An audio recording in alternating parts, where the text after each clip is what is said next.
بادشاہت روح کا نام نہیں ہے، بادشاہت دبدبے کا نام نہیں ہے، بادشاہت مال و ثروت کا نام نہیں ہے، اصل بادشاہ وہ ہے جو تمہاری سوچ میں موجود ہے،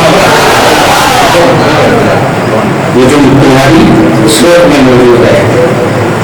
سرکار کے درویشوں میں وہ فقر محمدی بھی گزرا ہے کہ جن کے پاس کھانے کے لیے کچھ نہیں ہوتا تھا، کیفیت یہ تھی کہ بادشاہوں کی طرف جو اٹھا کے بھی نہیں دیکھتے تھے۔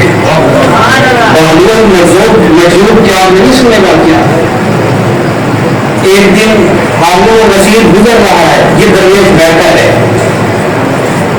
بادشاہوں کا مزاج ہوتا ہے کہ ہمیں کوئی آنکھیں اٹھا کر کوئی دیکھے، ہڈو بچوں کی سدائیں ہم ان کاموں سے سنیں۔ درویش نے نظر اٹھا کے نہیں دیکھی۔ ہارون رشید نے کہا میری سواری کو سواری کو روکا گیا۔ اب صاحب اس سے پوچھتا ہے اے بہلول بتا کس طرح وقت گزر رہا ہے؟ بڑا اس نے حسین جواب دیا، اس نے کہا میرا وقت کچھ تیرے جیسے گزر رہا ہے، کچھ تجھ سے بہتر گزر رہا ہے، کچھ تیرے جیسا کچھ تجھ سے بہتر بھی گزر رہا ہے۔ حیران ہوا، میں پاباشاہ کرسی پہ بیٹھا ہوں، سواری پہ بیٹھا ہوں، یہ مٹی پہ بیٹھا ہوا ہے، اتنی بلند گرجدار آواز، کچھ تجھ سے بہتر کچھ تیری جیسی۔ اس نے کہا کیسے؟ اس نے کہا تیرے جیسی تو اس طرح زندگی ہے کہ جب تو گھر جائے گا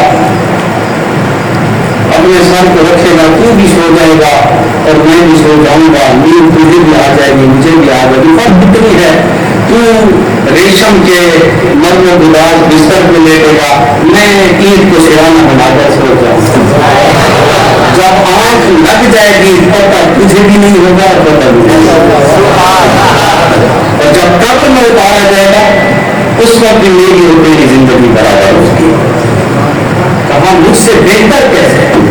اس نے کہا تیری شاہانہ زندگی ہے، تو جب سوتا ہے تو عیش پرستی والی زندگی ہے، خبر نہیں ہوتی، میں رات کی تاریکی میں تیسرے پہر اٹھوں گا، رب کے حضور میں جبینے میاں جھکا کے اس کو منانے کے لیے آنکھوں سے آنسو جاری ہوں گے، تو سو رہا ہو میرے بول نہ دے، تیری